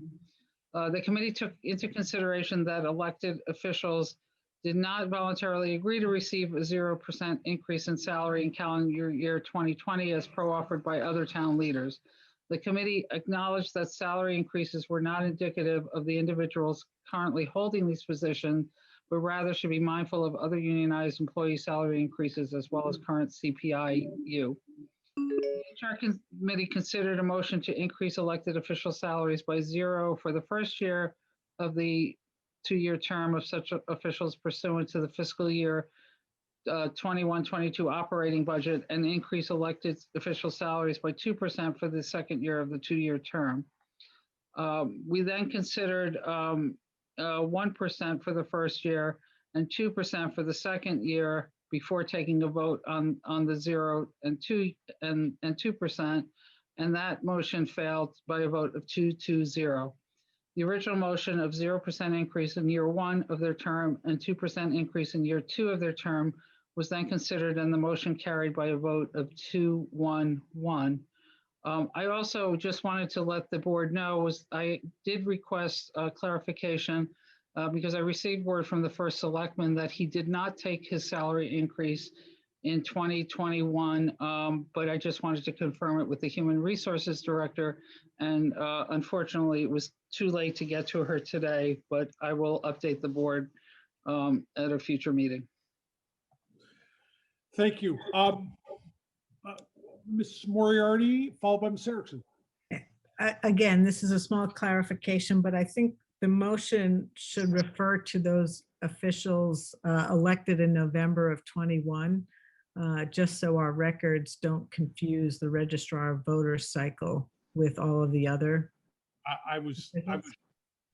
I can't agree more, and I will entertain a motion to amend this, to include if I could ask you a favor in your motion, if you could not only put the exact offices, but the date of their election in your amendment. I can either amend it or we can ask Actually, well, okay, I guess we did it in the explanations, but we didn't do it in the motion, so. Can the motion be clarified by the Human Resource Committee without going through the need for an amendment? Yeah, I mean, I think that it's clear in the explanations. I just think that we need to just put in the Just list the offices. right that are in the explanations. Yeah. The first selectman, tax collector, and town clerk. And that's for the elected term beginning, well, they begin different dates. That's For the good. terms to which they're elected So, in But November. that's what we do have for the first year of the 2-year term of such officials. So it's basically to increase elected officials, and we could put in parentheses, first selectman, tax collector, and town clerk, salaries by 0% for the first year of the 2-year term of such officials. So the selectmen, for example, start in December, and then the others start in, I mean, that's clear as to what their 2-year term starts at. I don't think we need to put that in there. Okay. So I just would amend this to increase elected officials, and in parentheses, put first selectman, the tax collector, and the town clerk. If that is acceptable to everybody. Sure. Okay. I'm not seeing anything. Mr. Westbrook, your hand is yeah, up. Yeah, my question is, are we able to determine or dictate salary for a fiscal year beyond the current fiscal year that we're talking about in the fiscal year 21-22? In other words, second year would be fiscal year 23. So do we have the authority, or is it common practice for us to adjudicate on something that's in fiscal year 23? I will try to take an answer at this, but I'm sure Mr. Raymer, Ms. Erickson, Ms. Moriarty, Ms. Vassilis will tell you, by state law, you have to have the salary set in place before someone gets nominated, so they know the salary for the term of which they're getting elected for. So therefore, in this particular case, we do have the authority to set the salaries for the term. And that applies to elected officials? Yes. Elected officials. Okay, thank you. Very helpful. Thank you. Close enough, Mr. Raymer, Ms. Moriarty, Ms. Vassilis, close enough on that answer? Suits me. Okay, thank you. Ms. Krummick, your hand is up. yeah, I think it might be helpful if in the parentheses where you're listing the officials' titles, that you add elected or re-elected in November 2021. Well, I think that makes it crystal clear. It's all those people that are elected or re-elected. And then going forward, because I suspect that motion will be picked up in 2 years, it'll be there. It'll make it clear you have to designate the term that you're speaking to. I don't necessarily agree that you need to put in re-elected. I mean, a person is elected, whether they're re-elected or Well, not. then just elected. If you don't want that, just elected in November 2021, I think might make it crystal clear, because they do all start on different dates, so. No doubt, it has to be elected. But, again, I do think if you put in parentheses, the 5 or the 6, the first selectman, the tax collector, and the town clerk, for the first year of the 2-year term of such officials, it just automatically says, for example, the first selectman and the selectmen, the first year of the 2-year term of such official is in December. The second year of their 2-year term is in December. And the same with the tax collector and the town clerk, they start in January. So I think you're already putting that in this motion. I don't know if it adds anything to say elected in November. They will be elected when they're elected. I think what Beth's trying to do is to make it clear, and I agree with her, that it's for this election cycle, that the terms that we're putting here is not for the election in 2023. Right.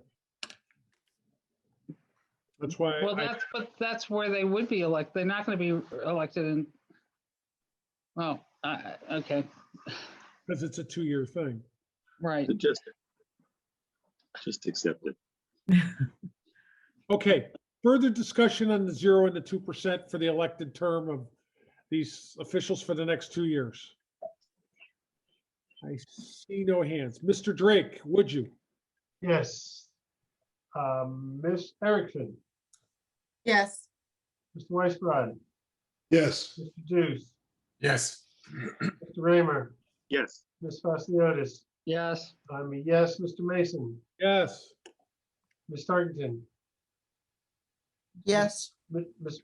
Moriarty, Yes, Ms. Crumick, Yes, Ms. Hess, Yes. Ms. Cruiser. yes, It's unanimous. Thank you, Mr. Drake. Our next item is our 3 mill rates. If the board would give me a little leeway, I'd like to actually start with sewer improvement, then do maintenance, then do the general fund. If that's okay with anybody, if there's any objection, I will follow them in the order. They're in your package. And I would call on Mr. Drake if he would bring us to the resolution on the sewer improvement fund. Happy to.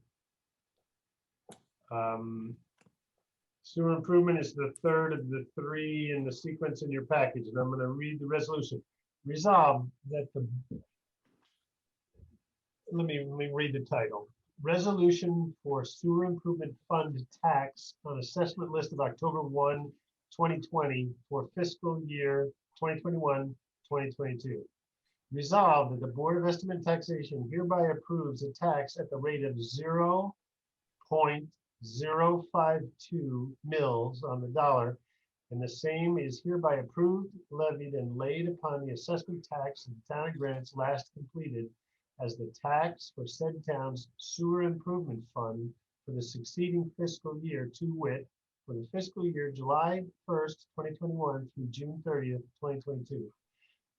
Resolved that the chairman and clerk of the BET shall forthwith file a certificate of the levying and laying of such tax so approved by the BET with the town clerk, who shall record such certificate in the town meeting record book, and the clerk of the board of the BET shall obtain a receipt from the town clerk that this has been done. Okay. We have a second on that? Seconded. Seconded by Mr. Raymer. Discussion. I'm looking for hands.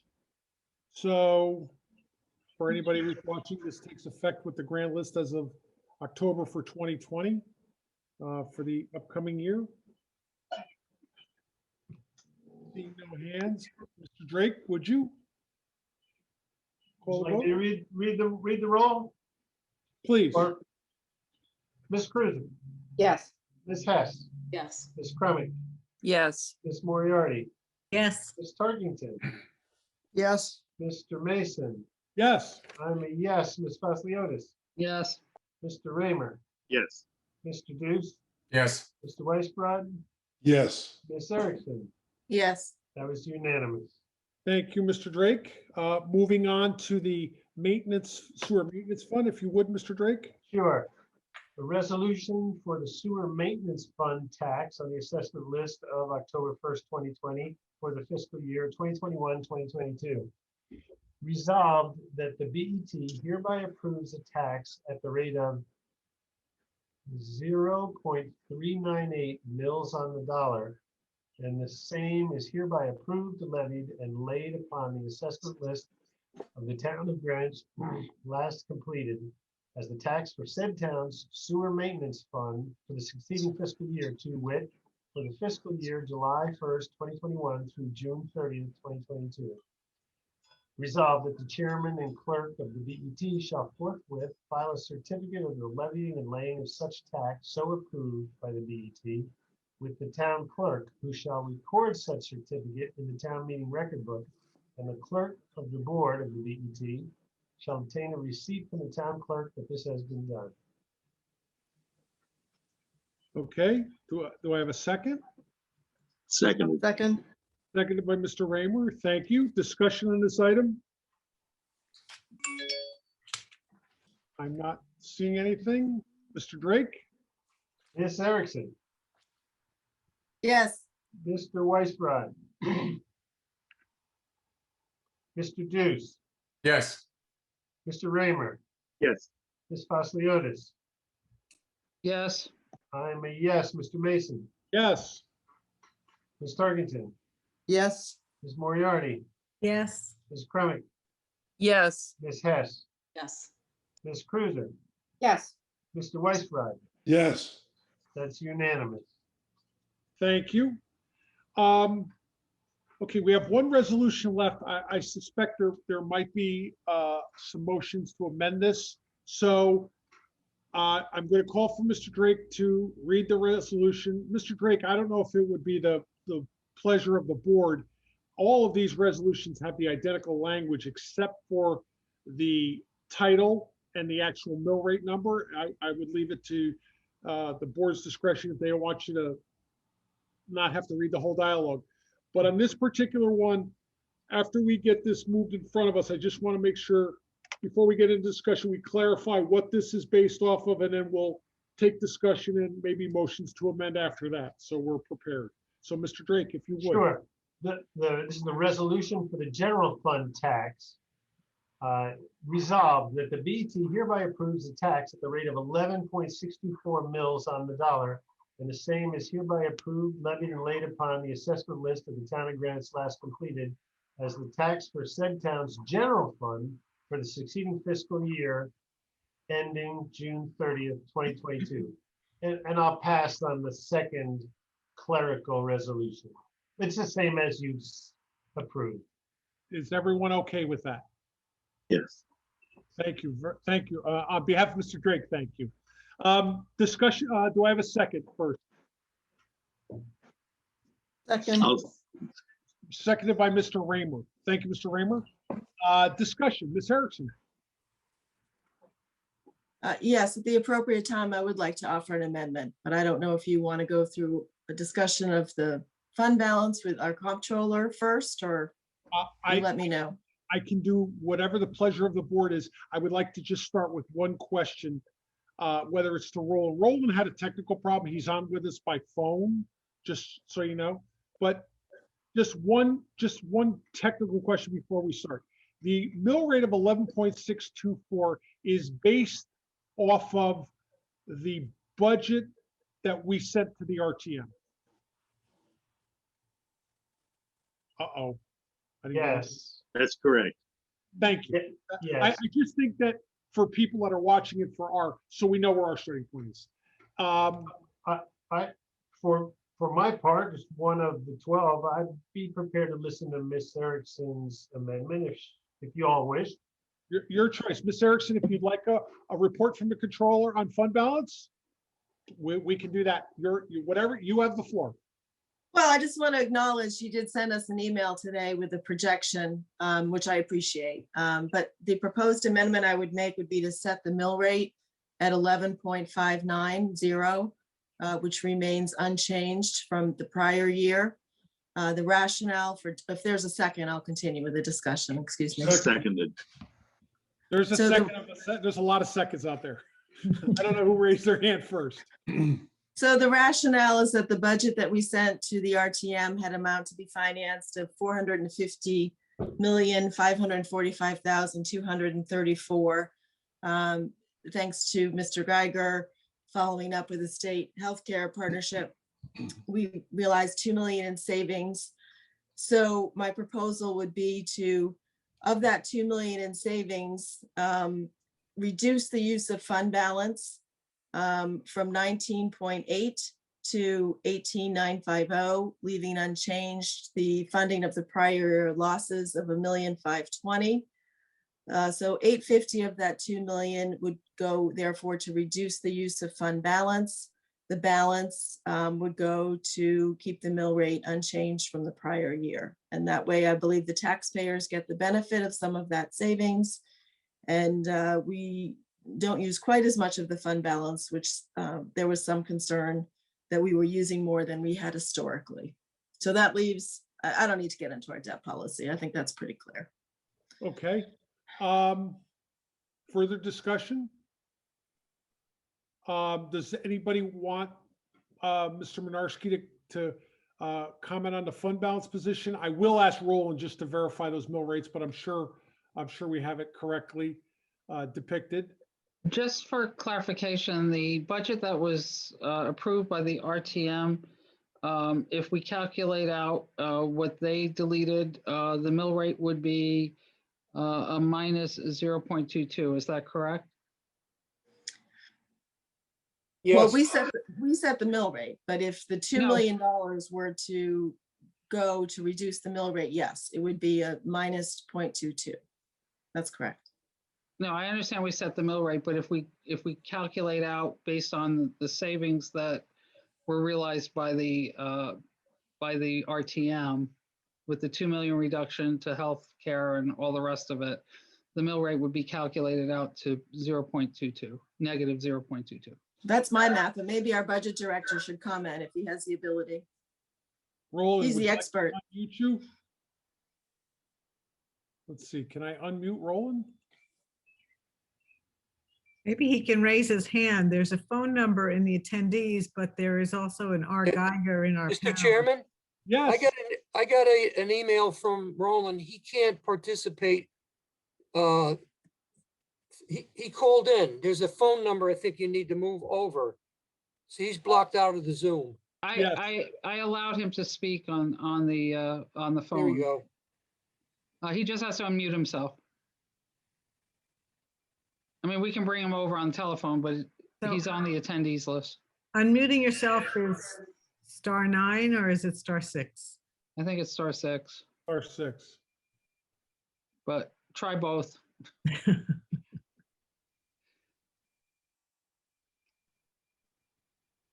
So No. Peter, I think I can answer the question for him. okay, He sent the mill rate page and it's correct. It's now, the mill rate is 11.564. The percent change is 0, a negative 0.22. The amount to be financed is 2 million lower at 448,545,234. And that's where we are, if he could speak. okay, thank you. So we have the numbers correctly. Let me just add a few comments. If somebody would, when we dispose of this item, if somebody would remind me to talk about the bonding resolution. I need to explain that. That's not something on our agenda, but it's very important to us. You know, we've had a dialogue in town for a long, long time about setting the mill rate equal to the RTM's actions. We've had that for, I was speaking with Leslie Moriarty tonight, and I said, you know, it's something we've just done. Things are changing. There's different capital model talk when we're setting mill rate for future budgets. There's big changes. The healthcare change was a huge number. This was a major number. I'm going to support this motion to put the mill rate where it is currently and then reduce the use of fund balance. I think that is a terrific compromise. It puts more cash available for next budget, and I think it's understandable. It's not my norm, but I just want to go and say I'll be supporting it, and I think it's a It's an understandable and very reportable what we're doing, and we understand what's going on. We're in a really different economic times. Things are changing fast, and it takes all of our residents' considerations into play. And I think I'm interested to see how the vote goes. I think it's a good compromise. So that's just my opinion. Any further discussion? Wait a minute, let me read an email from Mr. Geiger, if I may. Which email did he send that to? Let's see. So here's an email from the budget director to myself. It says, this is a really long email. Laura is correct. That's what it says. It says Laura is correct.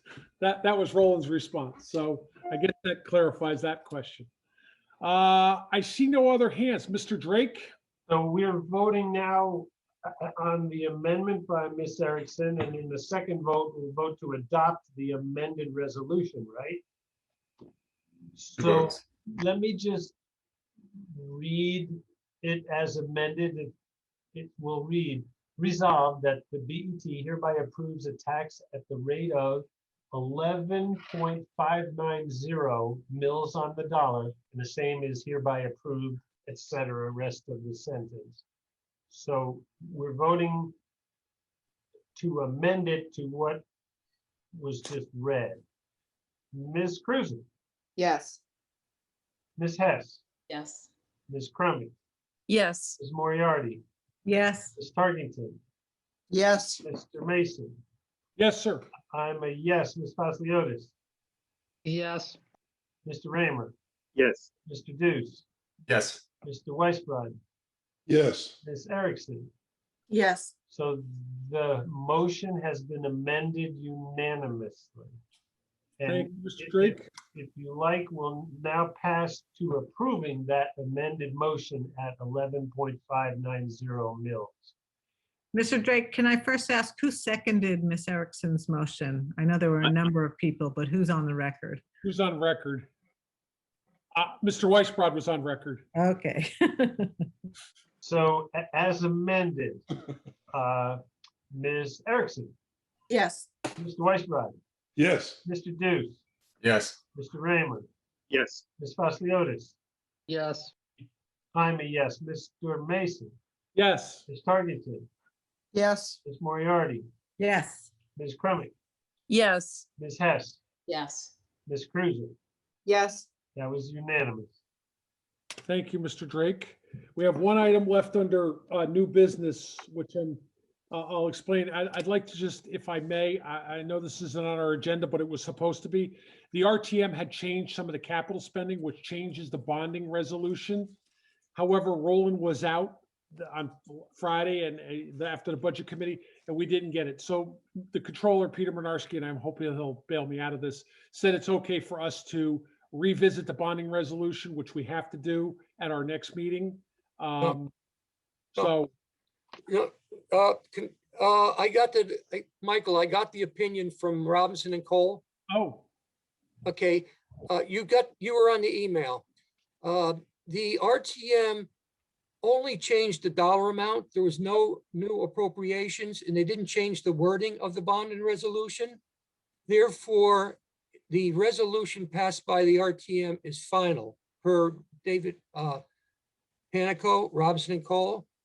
And if you may, I also requested a second opinion from Mr. Raymer's question at the Budget Committee.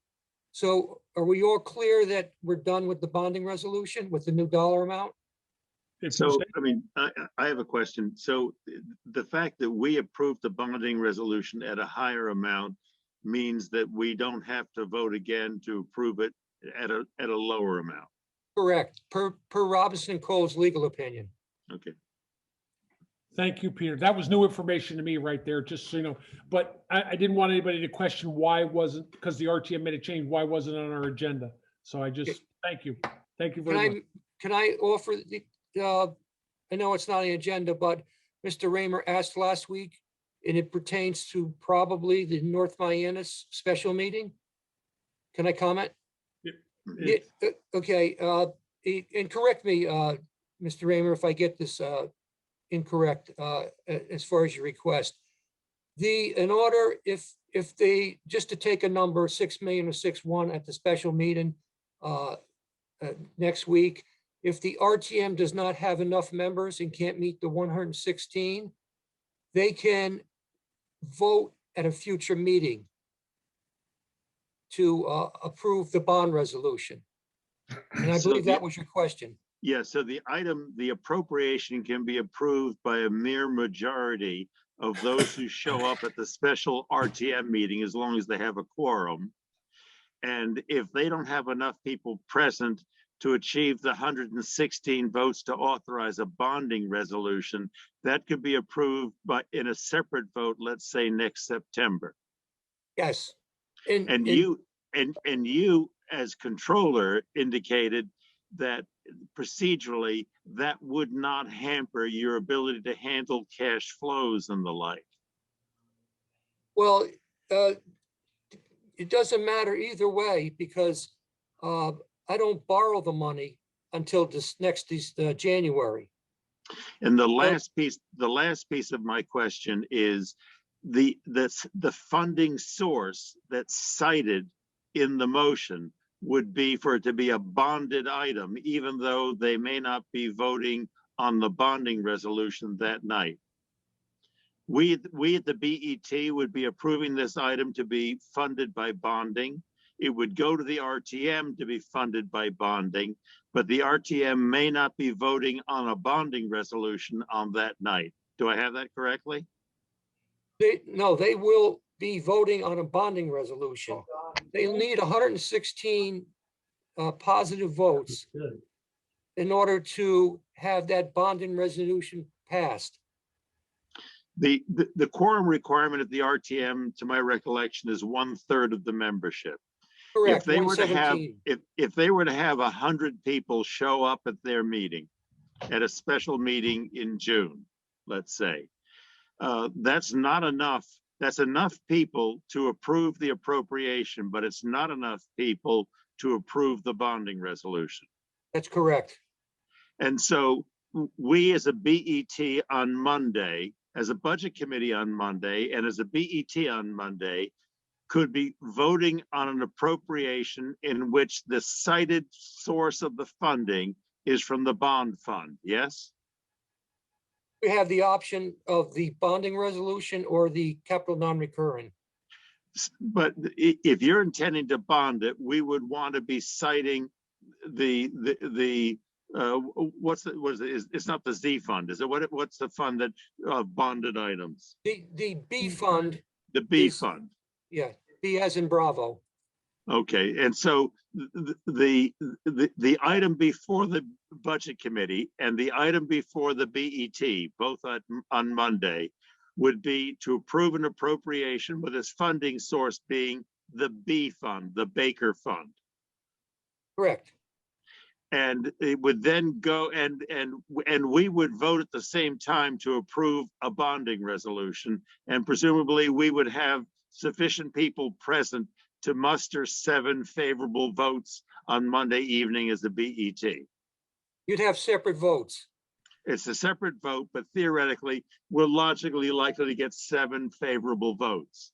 Correct. My concern was what happens at the RTM. At the RTM on a special meeting on a Wednesday night in June or something, they get 100 members. They can approve the appropriation citing the B fund, and then come back and at their meeting in September and approve the bonding resolution. Yes? Correct, yes. Okay, thank you. That was my question. I'm sorry to deviate from the agenda, but I thought this was an important item. Okay, our next item. I'm going to actually call on Ms. Moriarty. As you know, as liaisons to the first selectman, Ms. Moriarty and I meet with the town administrator and first selectman. And as you've all heard, COVID funding is coming to the town and to the Board of Ed. So the first selectman has an initiative to have 2 separate groups. And I'm going to say this is not a BET project. This is a first selectman's project, and it's a two-part project, and I'm going to take the liberty of asking Ms. Moriarty to sort of enlighten us on what they're trying to do, and then our recommendations. And if you would, I'm sorry to impose on you. I'm sorry, but if you would. You did prepare me, so that's okay. Look, this is an important initiative by the federal government, and the town is a beneficiary. I think you all know a lot about the background on this, but the American Rescue Plan benefit or grant to the town is going to total, just for the town side, not the schools, is 32, just under 33 million, $32,823,931. The schools are going to get an additional $9,585,423. This is, I think, town hasn't really benefited from this kind of program in the past. The general purpose when this was passed by the federal government is to respond to the public emergency with respect to COVID. But the use of the town funds are fairly broadly identified. Things that are listed include assistance to households, small businesses, nonprofits, aid to impacted industries such as tourism, travel, and hospitality, premium pay to eligible workers of local government performing essential work, or grants to eligible employers that have eligible employees who perform essential work, funding for local government for providing services to the extent of lost revenue due to COVID, and necessary investment in water, sewer, or broadband infrastructure. Clearly, pretty broad categories. There will be guidance from the Department of Treasury being more specific on what can and can't be included in this program. But the issue or the process that we talked about with the first selectman and the town administrator is really a process that's kind of a combination of a budget process that we're used to and a CDBG process that we're also used to in town. So the thinking is that at the start of the process, there would be discussion and identification of strategy and objectives for the town's use of these funds, and a publication and a public process in developing those.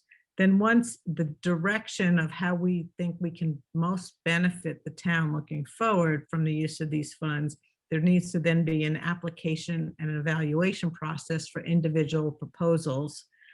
The goal is to make this an open and transparent process, to have public hearings, include entities both inside government and outside government. And then it all ends with our typical budget process of appropriations by both the BET and the RTM on specific projects.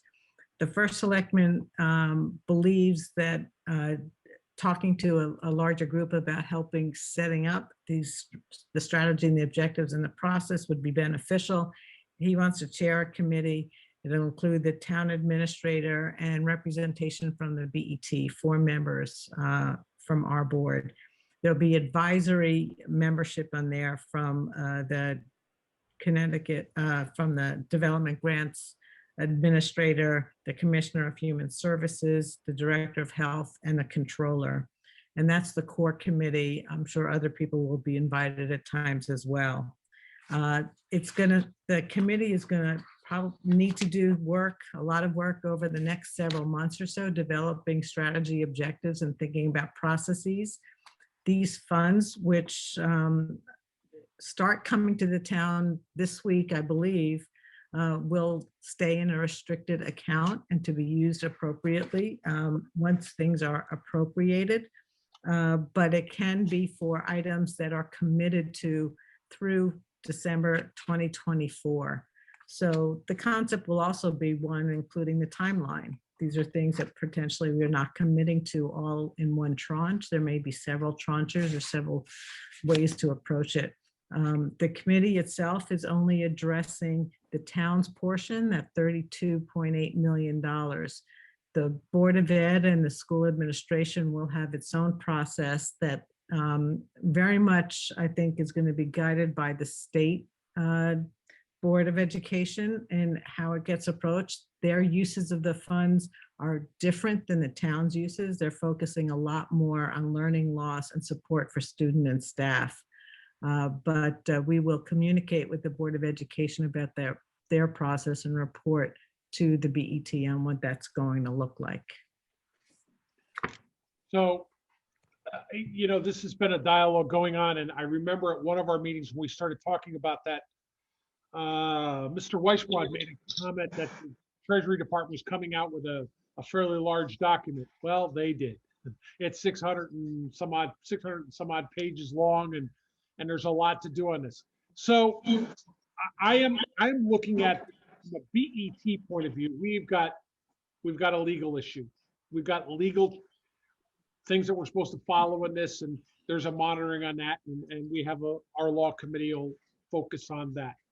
There's an extremely big audit trail on this. I don't want to speak for Peter, but I think Peter's going to tell you that there is a very large amount of money in this COVID funding for post-spending audit and tracking. So you can imagine our audit committee is going to get wrapped up in that. I think from a consistency point at the very beginning of this, because obviously all appropriations flow typically through our budget committee, and there's going to be I presume there's going to be staffing involved in this, whether it's the Board of Ed side or the town side. So we have our HR committee for that. So there's a little bit of everything, but initially to work with the first selectman, I'd like to volunteer our budget committee. Certainly there's a consistency there because they're actually probably going to be one of the first stops for allocating funding, which is the normal process. And they're going to recommend it to us, and then it goes from us to the RTM. So if the workload gets out of hand or something's not right, we need to make a change. I will just tell you, I won't wait till our next meeting. I'll just make the change. But the 4 budget committee members are used to putting in long hours and going through this. So they thought they were done with the budget, and so now we're going to punish them a little bit more. But you'll be working with the first selectman and town administrator, and I just want to thank you for volunteering, even though Jeff's looking right now and saying, I didn't volunteer for anything. But I think this is a new initiative, and this is new. I mean, our Nathaniel Witherell has been very good with the grants, getting them, receiving them, allocating, and working with us. The schools are, as you know from the earlier item, the schools are ahead of us. They're already getting the grants, and they do. I think Ms. Murray already said it. They have specific details what they're going to do, and they're going to have to come to us for a budget adjustment and approval to spend and all the other stuff. So I think it'll work out.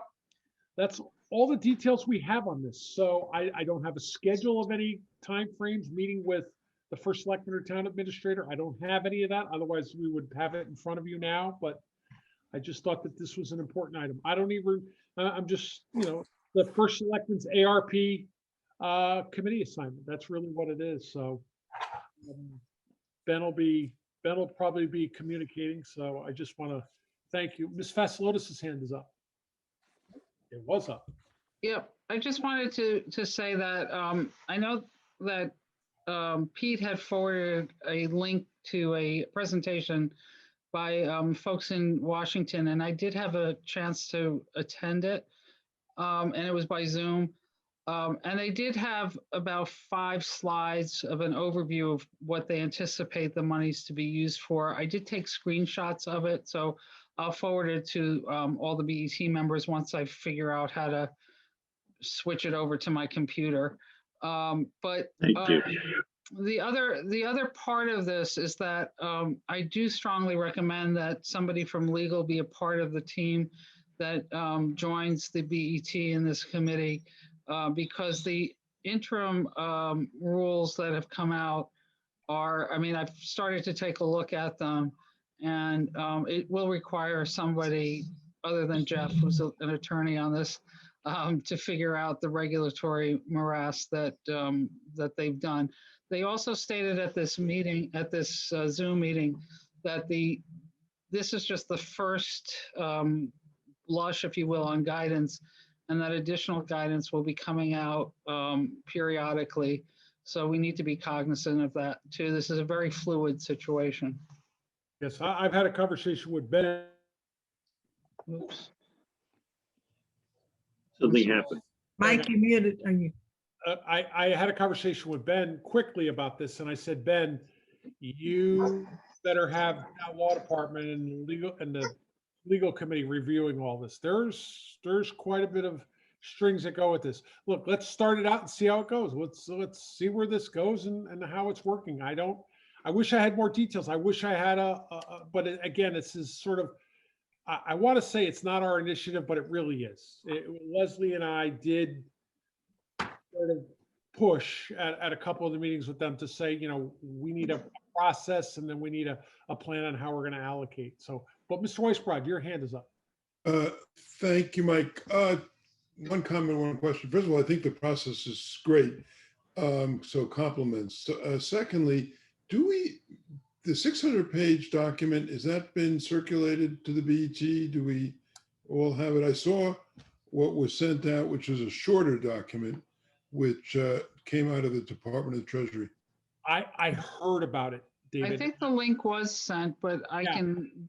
I'll check. I think I had a link, and I think that was the big document. There Which was is, a- it's only 181 pages, so. No, then that's. Oh, okay, got it. no, there Then I was got one it. that- I there got it. was- There was one that was 500 and something pages. Was there? Yeah. I saw the 181 page, which of course I consumed immediately, but the 581, I have not yet seen. Do you have it, Karen? I'll check. I did have it printed off somewhere, so I'll have to find it, and I'll check the page numbers, but I thought it was more than 180. I might be mistaken, but if I am, I'll let you guys have the link. Lovely, thank you. Okay, moving on. Item 12, Chair's Report. I hope we're all proud of Megan getting her award.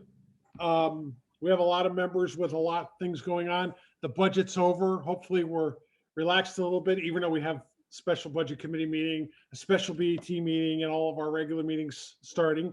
And I appreciate everybody's time on that.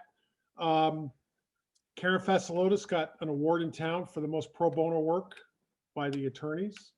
And that's a great job. I think that's the third time you've got that. And Wow. congratulations on that. That's very, very charitable, and I'm sure the people who you help really appreciate it. Mr. Drake, his expenses continue. He just became a father-in-law Saturday.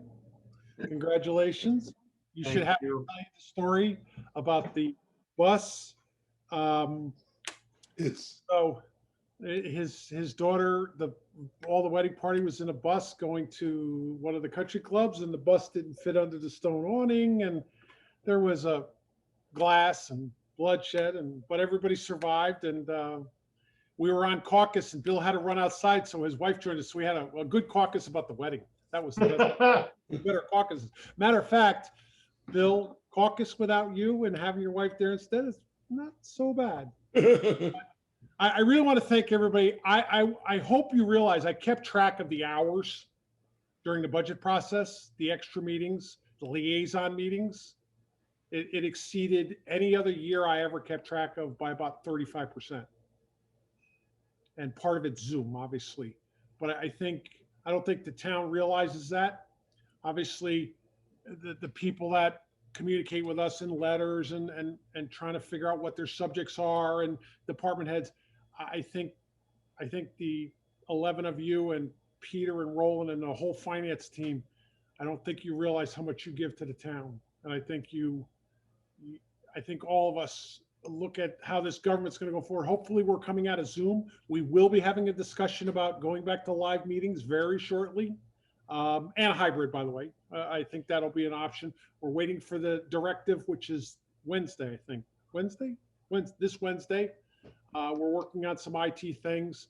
So there'll be a lot of dialogue, a lot of communication, and keep on your emails. But I just wanted to thank everybody, because I think this was an incredible year of commitment on everybody's part. And and I don't think a lot of people really quite understand that. So that are out there, and the ones that follow us on a regular basis might, but I think it's very important.